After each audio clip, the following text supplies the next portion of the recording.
the United Nations cannot agree on a deal to put the brakes on plastic pollution, there will be a widespread ecological damage over the coming decades, putting some marine species at risk of extinction and destroying sensitive ecosystems such as coral reefs and mangroves, according to a study released this month. So you thought of using it this way. Can you demonstrate to us what really you are doing on a daily basis? So basically, it's all about the crisp packet, and it's an amazing material that shouldn't be going to landfill. You can recycle it in different ways, but a lot of it, pretty much 3/4 of it, if not more, goes to landfill every day. So basically, we get crisp packets and we cut it open one side and we open it and we wash it in warm, salty water. We stick it in the washing machine in a pillowcase or even a dishwasher, and we basically fuse these packets together. And we fuse them together with a bit of partridge or baking paper, which is this, an iron, and one-use plastic waste, which again would have gone to landfill.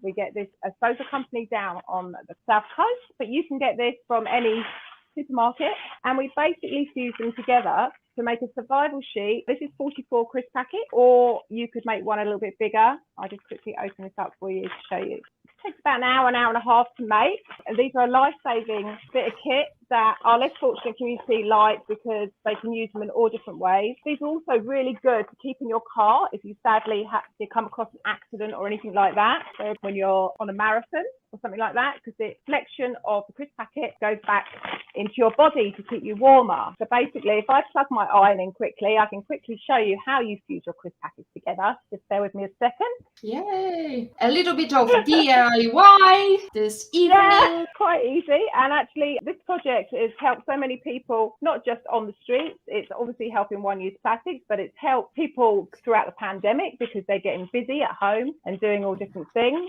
And working as a unit, a team in your community. If you have a CPP, please do find out where your nearest one is and get involved. So basically, you want your iron on 2.5, and you want a bit of partridge paper, and we basically want rows of 4. And you can do it anyway, but overlapping it by about 1 centimetre with your partridge paper on top. And I tend to do this at work. I'm at home at the moment, but you can do it on a wooden table.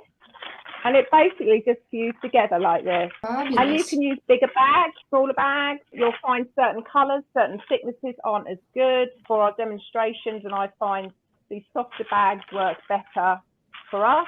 And you just basically do strips of 4, and then we build them together. So you then do another strip. And then we're going to add them all together. So you would do 4 times 11 strips and add them together in one big hit. So if I just quickly show you 2 more bits. So we'll do that one like that, and then we'll join it together. And then we basically sandwich it in between 2 bits of plastic, and we fuse the plastic. So this would be the filling. So then we put them together like this. Obviously they'd be in rows of 4. And then you just build the grid up.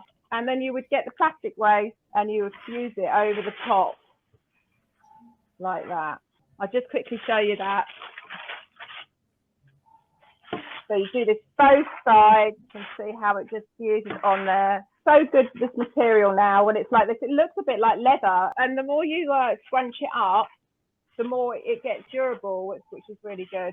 So these aren't like something that would last 5 minutes on the streets. They last an incredible long time on the streets. And we make many different items here at CPP, and also our other area groups do. We send out kit bags. So we're sending out these with cool goodies in there, which have been donated.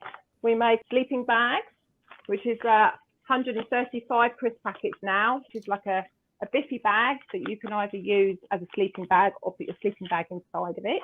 Originally it was 150 crisp packets, and we've got it down a little bit smaller now.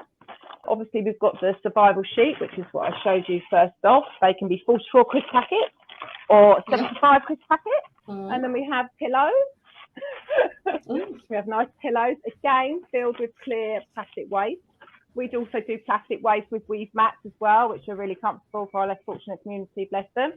We also make ponchos from clear plastic waste, bags. But it just goes on, really, to be honest. You can pretty much make anything once you've got that material.